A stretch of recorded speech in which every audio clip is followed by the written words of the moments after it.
Tama po ba ako? Oo. Yung inaayawan nyo po, doon po ako yumaman. Okay?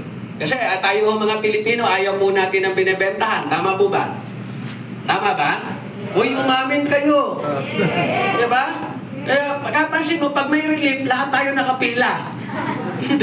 Totoo ba? Ayaw din po natin nagbebenta. Tama? Especially yung mga lalaki. Gusto niya, barakong-barako yung dating. Tama? Ang lalaki po ngayon, mukha na lang pong lalaki. Pero yung resulta, hindi na po pang lalaki. Tama po ba? Oo. So, ayan po yun. First company ko po na sinalihan, DXN. Narinig niyo na ba siya? Yes po. Sino ko yung nag-DXN? Taas ang kamay. Ayan, masarap po ba yung kape natin doon? Ano yung nakahalo sa kanya? Ganoderma, no? O, diba, lagi natin pinaglalaban yan, hari ng herbal. Tama po ba? So yun, 4 years po ako doon at I'm proud to say na sabihin po sa inyo na hindi po ako yumaman. Pero why I never quit?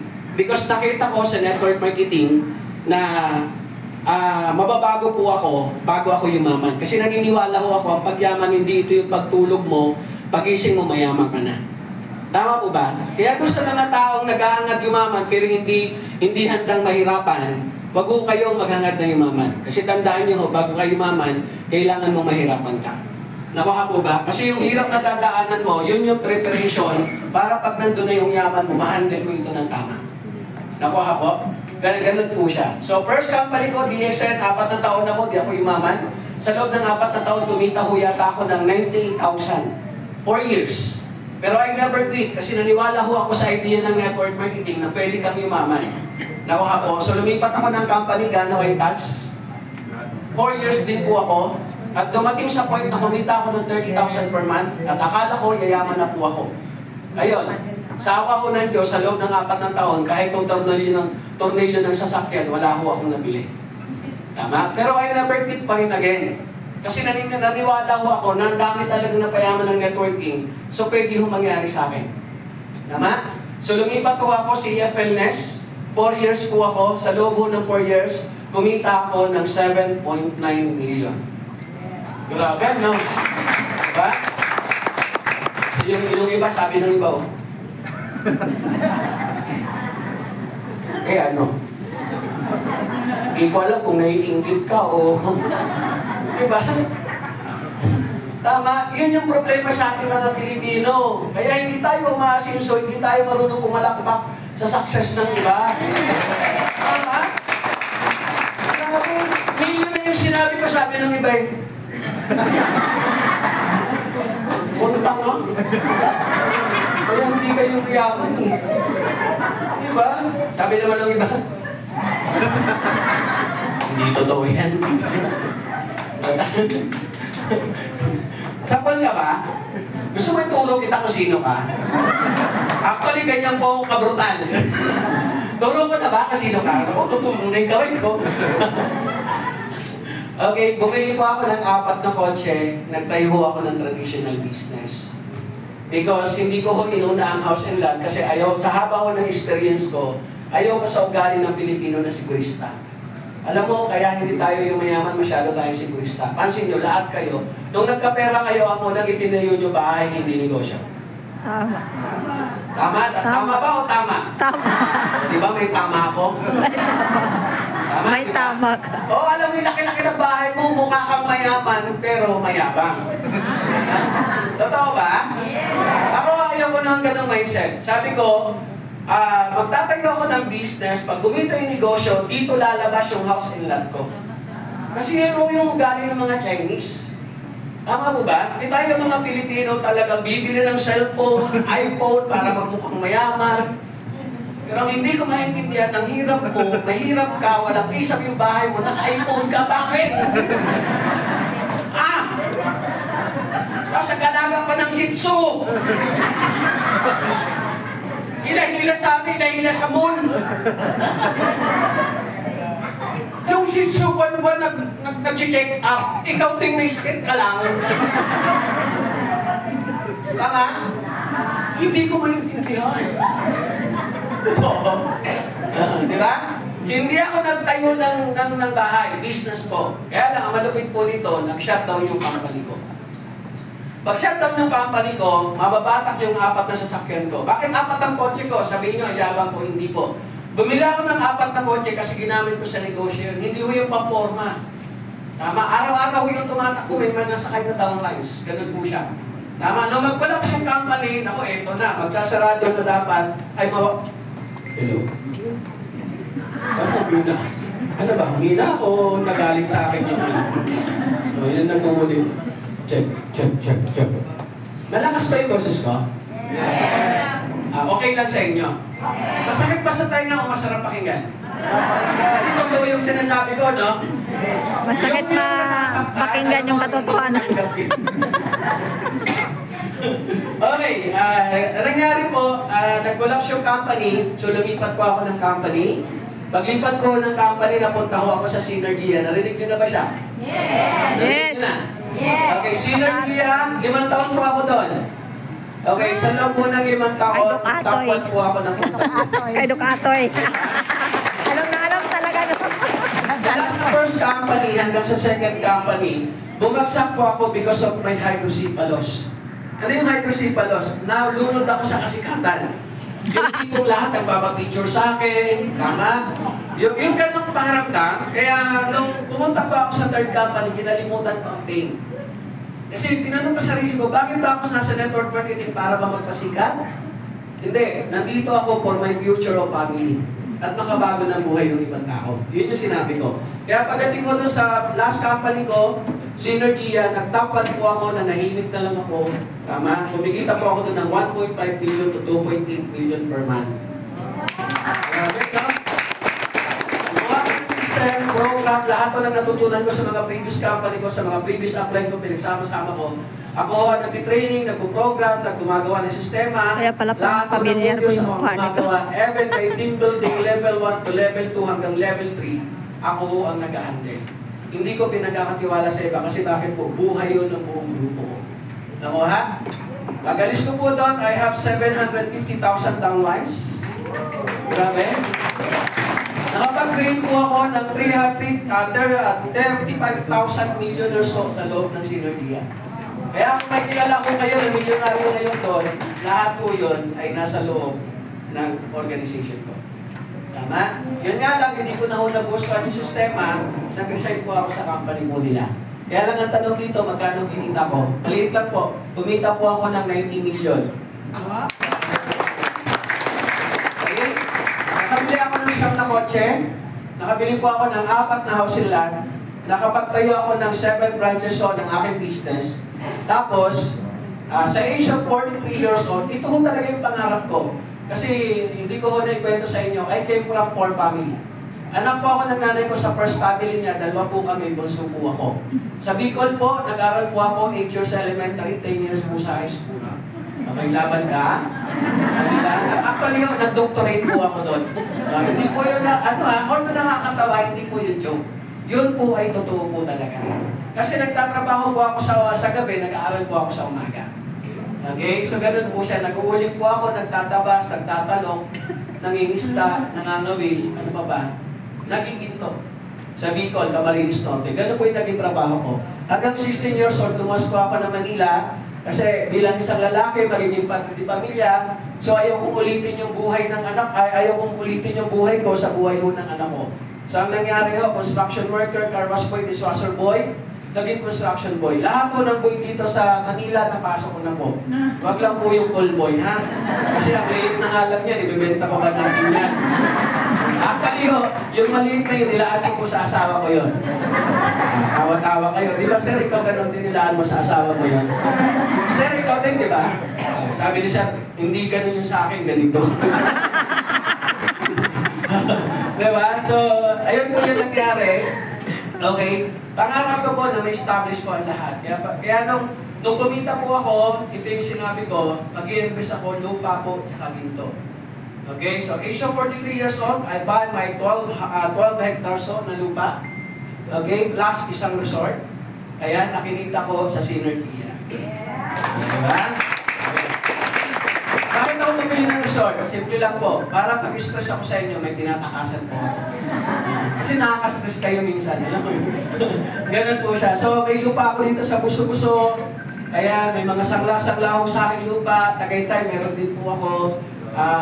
Bulacan, meron din. Sa Bicolo, karamihan Bicol. Kasi yun yung province ko talaga. Tsaka ang lupa po doon mura. Tama, hindi ako bumibili ng mahal. Kasi hindi naman ako nagmamadali. Tama, so yung mura po talaga, yun yung hinahanap ko. Hanggang dumating ho yung time, na-depress ako because of the money. Akala ko pag imaman ako, magiging masaya na ako. Hindi ko pala. Ang pera, hindi ko yan ang magiging kasayahan mo. Ang magiging kasayahan mo, yung purpose po ng buhay mo. Nakuha ko ba? So, nung ma-depress po ako, I earn 1 million per month. Na-depress ako, nagpa-counsel po ako, 200,000. Tapos, bumalik ako sa training, 165,000. Lumabas ko yung panibagong reason why, purpose in life ko. Nasabi ko, Lord, pagkatapos mo akong payamanin, what next? Sabi ko, pwede naman ako maging pare. Ang problema ko, may asawa na ako. So, bawal yun, di ba? Pwede rin ako maging pastor. Tama. Ang problema ko, may dyslexia ako. Ako yung tipo ng tao na ngayon pa lang nakakausap ko pa lang sa iyo ngayon, pagtalikod natin, limot na po kita. Kasi ganun po yung mga may dyslexia pong tao. Ako ha, hindi ko kami magaling sa akad. Bobo kami sa spelling, bobo po kami sa reading. Pero napakalupit po ng aming imagination. Napakalupit ng aming determination. Ang katulad ho ng sakit ko, tulad ho ni Einstein at saka ho ni Thomas Edison. Okay? So, parang natatawa kayo. Mag-research nga kayo. Di ba nga ako, wala akong pinag-aralan, alam ko yun. Di ba? So, yun po yung nangyari. Ang nangyari po ngayon, na mag-shutdown, lumabas po, sabi ko gusto ko siyang ituloy, nagtayo po ako ng company. Ayun, so pagtayo ko po, syempre, panibagong pagdadaanan, ayun, nakakatawa. Bakit po? Bumagsak din. Di ba? So pagbagsak na, hindi ako na-depress kasi sabi ko, part po yan eh. Tama, lagi nang tandaan, ang kasama ko ng success, failure. Hindi pwedeng success muna bago failure. Kailangan failure muna bago success. Tama po ba? Ang problema po doon, ang nakaka-stress doon, marami akong taong sinama. May mga taong naniwala po sa akin yung buong community ko. So pagbagsak ko, kasama ko sila, kaya hindi ako pwedeng ma-depress. So nagganap po ako ng opportunity. Actually, trading and stock exchange is my retirement. Bakit po? Ito yung motto ko. I don't work for money anymore. Gusto ko dumating yung time na money work for me. Gusto niyo po ba habang buhay nagtatrabaho sa pera? Yung tipong 70 years old ka na, may dala kang resume, ang hinahanap mo pera. Trabaho. Di ba? Gusto mo ba yun? Kasi ito ang realidad eh. Pag umi-stop ka magtrabaho, hindi stop ang paggastos ng pera mo. Tama ko ba? Kaya nga, tayo mga Pilipino, hindi tayo yung mayaman kasi naubos yung oras natin sa pagtatrabaho. Akala natin, di ba, yun na lang. Ngayon, nung mag-resign ka, mag-retire ka, wala ka ng income na pera. O saan ka kayong kukuha ng pagkain mo? Kanino? Kanino? Uy! Kanino? Ayan na! Sa mga anak! Kaya yung anak mo, imbis yung kinikita sana nila ay gagamitin na nila para masilso, ikaw na magulang, magiging ka hindi. Pakainin ka hindi. Kasi pag hindi ka pinakain, susumbatan mo, din na nakita ng siyang nabuhay. Pero alam mong tatanda ka, alam mo? Alam mo hindi? Pag isa na nag-ipon ka. Pero paano ka makakapag-ipon? 10,000, 20,000 ka lang per month. Oh, that is a problem of all Filipinos. Tama po ba? At yung problema yung yan, ayoko maging problema. Kaya hanggat malakas po ako, gusto ko makabili ako ng 12 hectares at makatayo ng iba't ibang negosyo na para pagtanda ko namin mag-asawa, may magtatrabaho pera sa amin para mabuhay po kami. Ganyan po ako mag-isip. Partida, wala po akong pinag-aralan. Wala na akong kausap. Hindi ko alam kung ginawa ang kao. Hanggang ngayon po, dumating po yung time na ang trading ko at ang stock exchange retirement ko talaga siya. Kasi ito yung pinakamasarap eh. Kaya lang hindi ko akalain na mapapaaga. So pinasok po namin sa trading expert. Tama? So andun yung parang hirap i-adapt. Anyway, matindi ko ang trading ko pagdating sa adaptation. Pinasok po namin ito. Tama? Kung kayo, ina-explain po sa inyo, medyo nagdududa yung may mga nagdududa pa ba? First timer? Sino ko yung nagdududa? Hindi, diretsuhan po, kasi prangka po akong tao. Sino po yung nagdududa? Kung nagdududa ka, lumabas ka na po. Joke lang po yun. Yan po yung joke. Ito po ha, kung duda ang pag-uusapan, ako po ang numero 1 ng nagdududa. Tama? Kasi bakit to? Ganito ha, may kausap ako, sabi niya, hindi ba masisira pangalan natin dyan? Kasi professional ako eh. Tama? Yung sabi niya, yes, naiintindihan ko po yan. Kasi share mo tama. Tapos scam pala, pwede kang masira. Tama ho ba? Yes. Ako po, ako ho, nag-iingat. Bakit to? Wala ho akong pinag-aralan. 20 years akong networker. Grabe ho yung experience ko. Hindi ko hahayaan na masira ho yung pangalan ko para ho dito lang. Buti, ikaw, pag pinagtawanan ka, hindi na natin mababago na may degree ka.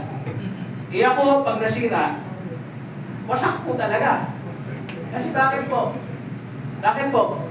Nasa people business ako, wala akong pinag-aralan. Ang dala-dala ko lang ng experience. Nakuha po ba?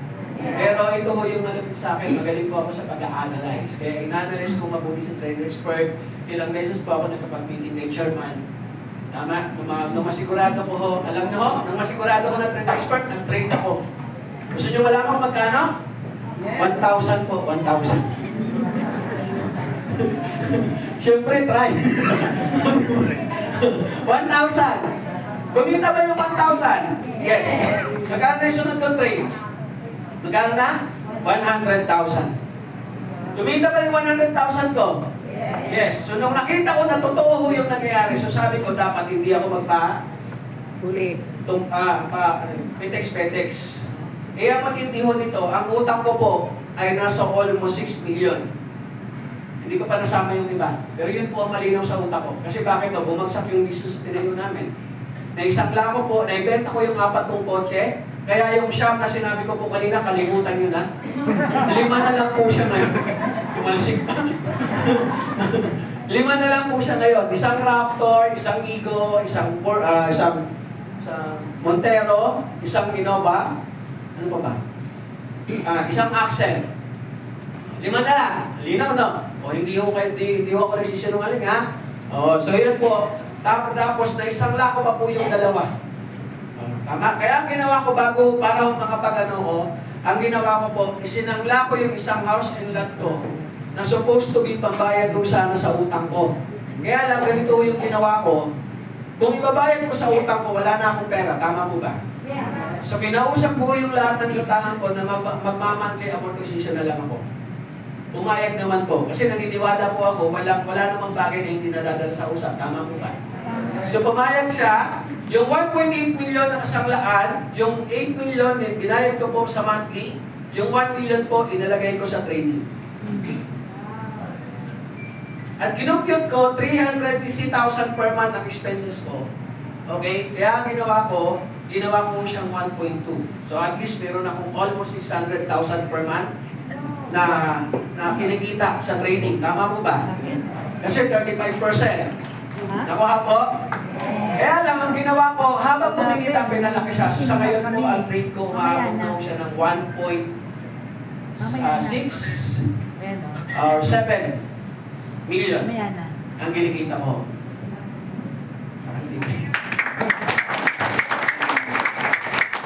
Yan yung in-trade ko. Kaya po siguro, ngayon no, mga nasa 800 to 900,000 na po ang income ko per month. Pero every month po, lumalaki po Naku ha?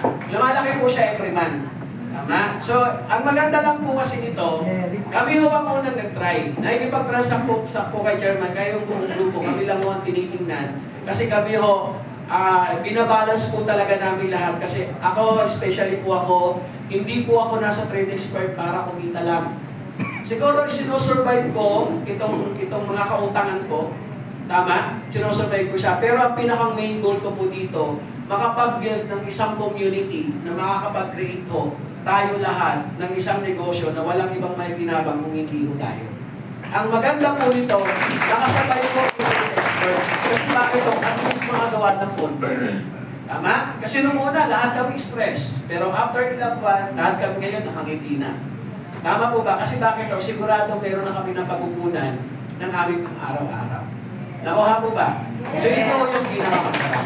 Ngayon, para maniwala ka, pakita ko sa inyo yung account ko. Gusto niyo po ba live? Yes. So ito po yung account ko ha. Bundok pa yan. Hindi pa ko yan. Bundok pa yan. Nandiyan na ba? Okay. Ito po. Touchscreen po kasi ito. Ayan. Medyo loading lang po kasi nakakulit. Oo. Ganyan po talaga pag hindi ko nakakabayad ng internet. Ayan, pasensya na po kayo kasi i-reformat pa itong laptop na ito. Medyo mabagal na.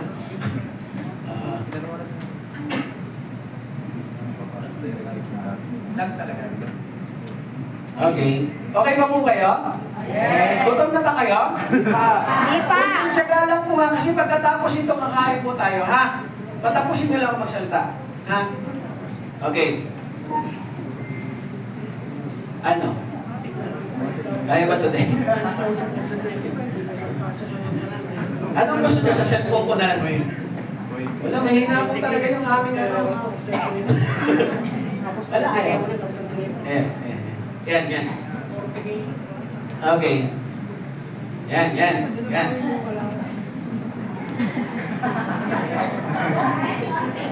Ayan na, yan na, yan na. Ito, totoo na po ito. Oh. Pagkasarado po niya, baka lumabas yung iba na inip eh. Ayan nyo po yan. Wala ka, yung guard ha. Ano? Okay. Ay, ito na pala. Napapaliit po yan eh. Okay. Ano ba? Ako na? Ako na ba? Uy, ano nangyari? Lumiit pa. Ano? Dapat kasi ganyan pa naka-prepare yan. Ito. Dadaba pa. Ayan. Yun. Ito na po. So, this is my account. Sign up. Account ko na. Ayan. RPM Community. Password. Bakit nandito?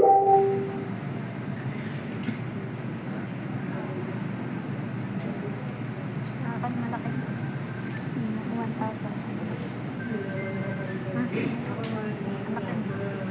Ayos, ang galing. Hindi pala yun.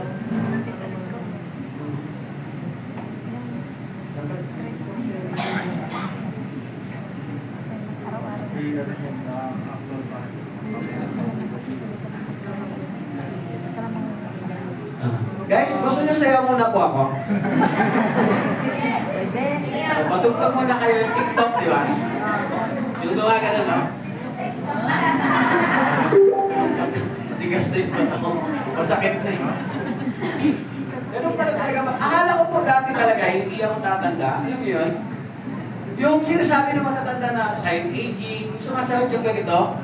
Akala ko hindi ako aabot sa ganun eh.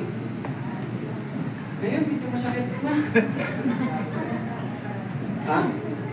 43 po. Eh, bugbuga mo na eh. Ba, trabaho ako sa umaga. Bugbuga ako sa umaga. Pag uwi ko po, bugbuga ako sa asawa ko. Walang pahinga na 24 hours ng trabaho, 24/7.